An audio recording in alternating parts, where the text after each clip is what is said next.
So, good afternoon, colleagues. This is Kalaluka. Last time, from my last discussion, I remember I promised you that in our effort to tackle the responsibilities of the supply chain, we are going to talk about the imports and exports activities.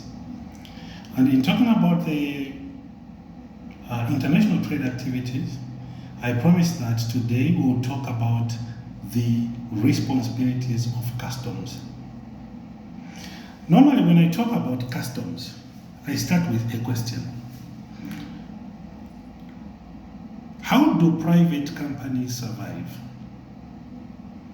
Of course, your response will be, they make profits. They sell merchandise or services to their customers, and they make profits from this merchandise.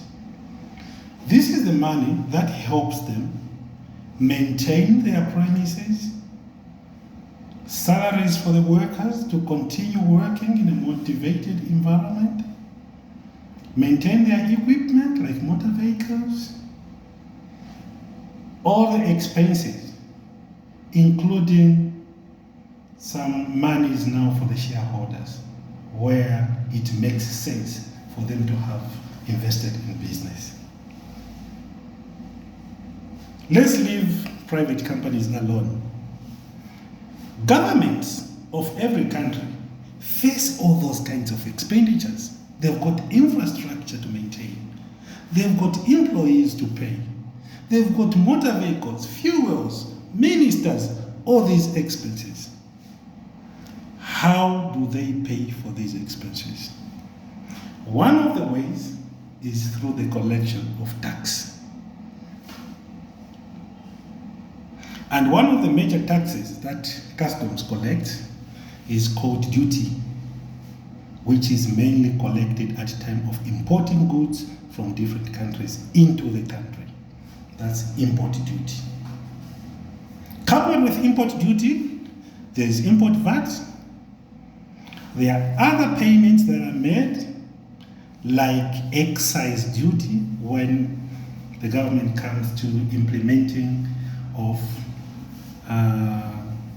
policies that discourage, that encourage local investment. So now that we know that the government makes money through taxes, let's talk about customs operations, because worldwide it is the customs that are given this responsibility of collecting taxes from citizens, businesses, etc., etc. So, in the supply chain management, the most important thing that we are going to discuss is the exports process, the importation process, and the transit process of goods. When we export, let's start with exports. From exports, we are going to talk about transit. After transit, we are going to talk about imports.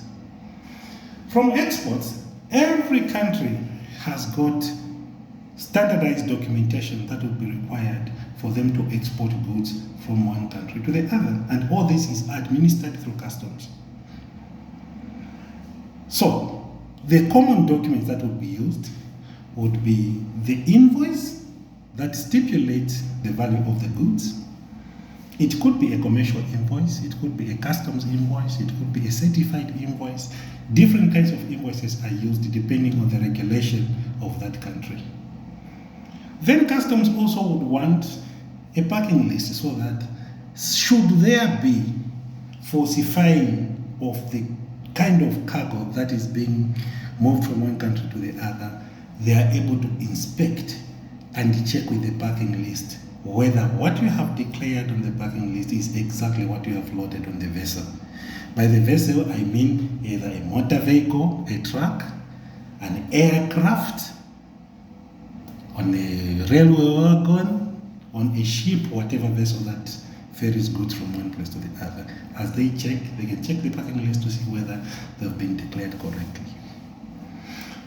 Then, customs being the center of commerce, especially at border areas and inland, normally are given responsibilities to check also on restricted movement of cargo.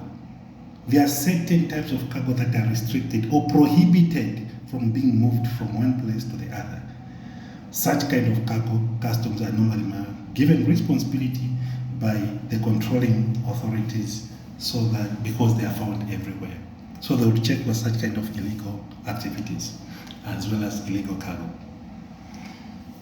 The other thing that customs will do is now to classify. They evaluate the cargo that you are carrying as well as classify. Because customs at destination will rely on the customs at origin for the correct declaration of the cargo that has been exported from the exporting country and imported in the other country. Customs will rely on what was declared there. What do they use? They use what we call the harmonized system codes, HS codes. And normally it is compiled in a book called the tariff book. The nomenclature of items, they've tried to put all the items that are possibly present in this world, starting from raw materials up to manufactured products. And when you look at the tariff book, you will clearly see that starting from page 1, under HS code number 1.00, you'll find that it really starts with the basic raw materials. It progresses, divided into semi-processed products until it graduates further and further into processed goods, then finally into goods that have not been classified elsewhere. So the tariff book now gives you an opportunity to classify the closest description of the goods that you are carrying, so that customs are able to understand what you are ferrying from one country to the other. Customs will also take responsibility of witnessing whether the goods have been grown in this country, depending on the multilateral agreements that have been signed. Some multilateral agreements, like in the free trade areas like COMESA, SADC, we have a lot of them. East Africa Community, we have in West Africa, they've got theirs. Even in Europe, we've got all these agreements which sometimes waive off import tariffs.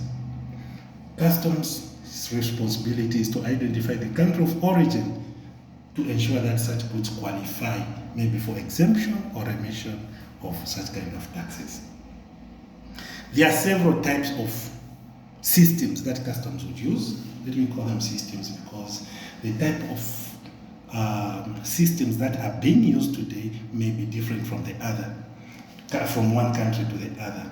So in some countries, in the recent past, they would still use a manual system where physical forms are used and stamped to confirm the goods have been moved.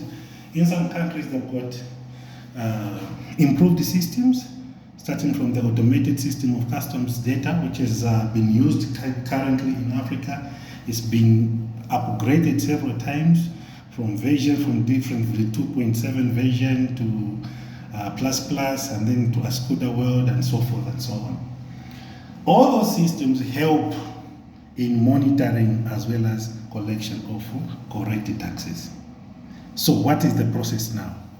Customs have appointed what we call customs clearing agents or customs brokers, who create an interface in between customs and the real exporters. What's the reason for this? The reason for this is we have got so many exporters, and should all of them go to customs to try and present their documents, customs offices will be crowded. So to minimize that, customs would appoint a well-qualified declaring officer or declaring company to take up this responsibility. And then there's an agreement that they would take such kind of their reimbursement for their services from the same customers that they are servicing. Pretty the same, like the agreement between ground handling agents and the IATA in air freights, where IATA would stipulate the rates but give you the mandate to collect from your clients. Exactly, that's what happens. So customs clearing agents would advise you what is required, where the goods have been restricted or they are prohibited, and the way to go forward with them. The scope of work for a customs clearing agent is quite wide. It's unfortunate that today's clearing agents are just under the umbrella of customs. But for them to be called customs clearing and freight forwarding agents, there's a lot of activity that should be taken care of in that umbrella. In the past, when the real scope was there, there was a lot of packaging, a lot of crating, a lot of removals, a lot of courier service, a lot of different kinds of activities, insurance and stuff like that, marine insurance, and all these departments will fall under such kind of customs activities, customs clearing agent scope, and then they will represent customs. And when the goods are loaded on the vessel, customs will be declared to customs, and customs will prepare the bills of entry. That bill of entry is the official document that will show that these goods are ready for export now, and the truck will be released. Customs clearing agent is going to invoice the customer for the services that he has provided, whether he's the one who created the invoices, the permits that were required, any other kind of documents that may be required apart from the invoice and the packing list. All that is going to prepare and service. And then exports, finished, it's done. Next, transit. Thank you.